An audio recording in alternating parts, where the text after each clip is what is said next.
Mbunge wa Iramba Magharibi Dr. Mwigulu Lameck Nchemba ameteuliwa kuwa Waziri Mkuu wa Jamhuri ya Muungano wa Tanzania na Rais Dr. Samia Suluhu Hassan, ambapo endapo atathibitishwa na wabunge atahudumu kama Waziri Mkuu wa 12 wa Jamhuri ya Muungano wa Tanzania.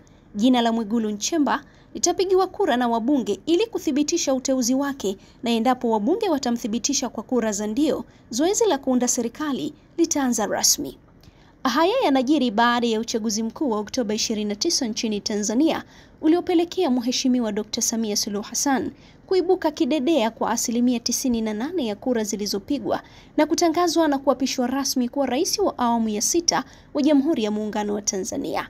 Hata hivyo, Spika wa Bunge Musa Zungu aliyechaguliwa na wabunge wa Bunge la 13 na kuibuka mshindi kwa kura 378 dhidi ya waliokuwa wapinzani wake na kutangazwa rasmi kuwa spika wa 9 wa Bunge la 13 la Jamhuri ya Muungano wa Tanzania, licha ya kushika madaraka mbalimbali katika bunge hilo hapo awali.